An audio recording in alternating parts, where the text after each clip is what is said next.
Qu'ils assistent à la messe ont la surprise de trouver dans une pierre une épée fichée sur la lame de laquelle est inscrit en lettres d'or: qui réussira à me tirer de la pierre sera roi du pays. On vient de tout le pays, beaucoup s'y essayent, mais en vain. Peu à peu, les seigneurs et tous ceux qui passent par là, puissants misérables chevaliers, tentent leur chance. Vous savez ce que c'est? Des marchands plantent leur tente, et puis une ville naît, grossit autour. Les chevaliers s'ennuient, on organise des tournois. Arthur a bien grandi avec eux. Il s'est entraîné au maniement des armes, et c'est la première fois aujourd'hui que participe à un tournoi. Mais, arrivé sur la liste, un oubli majeur. Arthur? Oui? Va me chercher mon épée que j'ai dû laisser à la maison. L'épée? Oui, tout de suite. Non, il est en...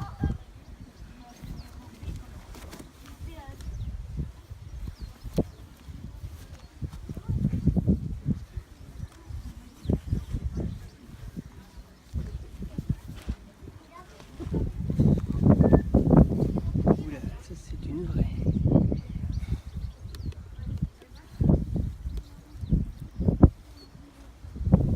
Où as-tu trouvé cette épée? Devant le rocher, dans l'église. Mon père! Mon père! Mon père! Regardez! C'est moi qui ai retiré l'épée du rocher. Je suis désormais le roi d'Angleterre! Dis-moi la vérité. Est-ce bien toi qui as retiré cette épée de terre, la pierre? Mais oui, mon père. Eh bien, on va reficher. Et ôte-la de nouveau. Allons-y voir, allons voir. Suivez-moi, suivez-moi. On va aller voir.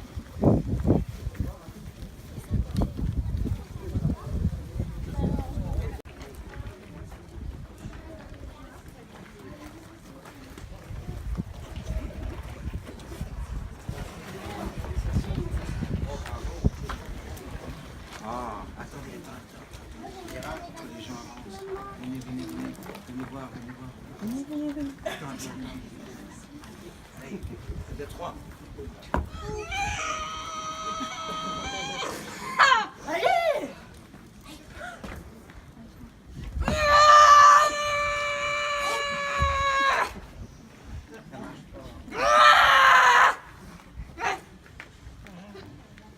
Que mon fils, tu m'as menti. D'où tiens-tu cette épée? C'est que qui me l'a donné. Arthur, mon frère. Arthur, occupé.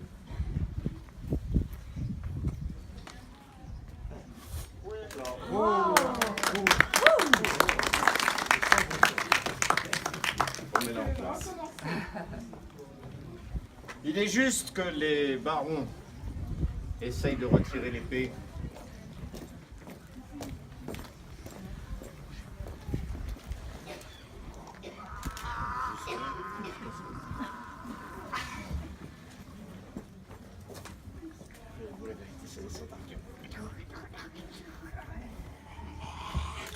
Ouais. Mes seigneurs, que je vous dise la vérité sur la naissance d'Arthur. Il y a de ça à 18 ans, le roi Uther Pendragon m'a mandé en son château et m'a fait cette prière. Ma femme qui venait d'avoir un enfant, accepterait-elle de l'été le fils d'Igerne en même temps que le nôtre? Eh oui, Arthur, tu es le fils d'Igerne et d'Uther.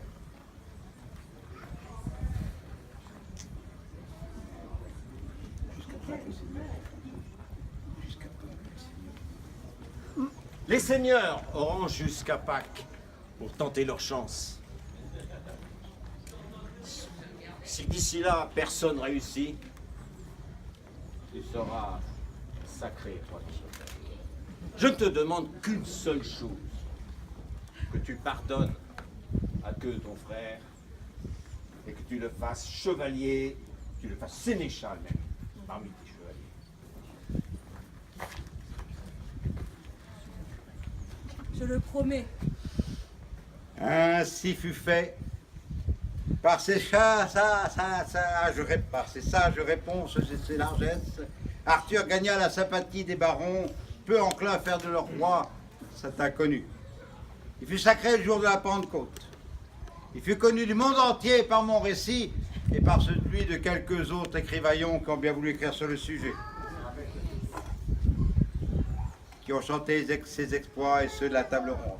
Mais ceci est une autre histoire que nous vous conterons peut-être à un autre jour. Et vous voulez peut-être savoir, noble spectateur, ce qu'il advint de moi. Oh oui. Oui. Bon, eh bien, je secondais Arthur dans ses exploits, seulement dans ses exploits.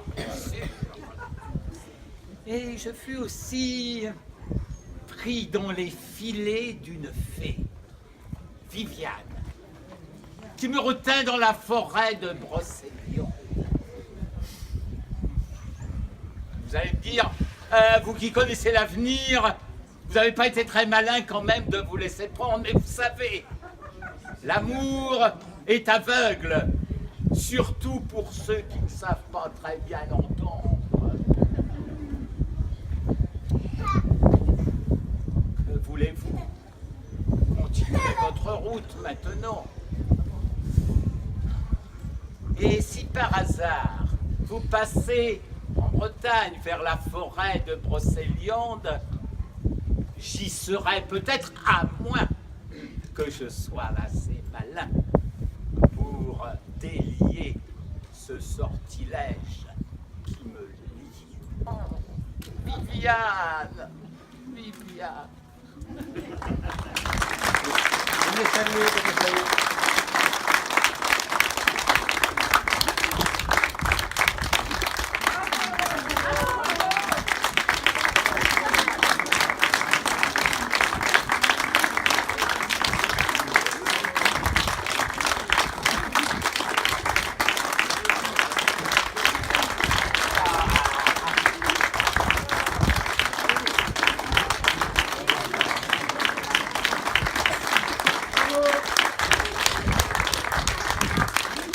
Mesdames et messieurs, Graines de Satin-Banque a eu plaisir à vous présenter ce petit livre d'images, en même temps que notre ami Michel Suc et ses comédiens ont eu plaisir à vous jouer la parlerie de Risante sur le port, vous avez dû suivre.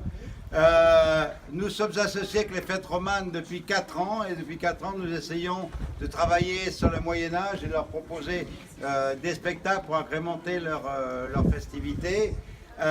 Tous les costumes, on peut les louer auprès des fêtes romanes qui ont un local à Breuillé et puis plusieurs autres locaux, des accessoires, des costumes. Voilà, nous avons passé un agréable moment, nous nous amusons bien, nous espérons que vous êtes bien amusés avec nous et nous donnons rendez-vous soit à Breuillé le 25 juin pour le même spectacle avec un camp médiéval, soit l'année prochaine ou ultérieurement. Si je vous signale, à Vaux-sur-Mer, les 30 et 1er septembre. Je vous signale aussi que derrière l'église, nous avons des dames qui vont faire de la danse et voilà, j'aimerais bien voir aussi un petit peu de public qui les suive.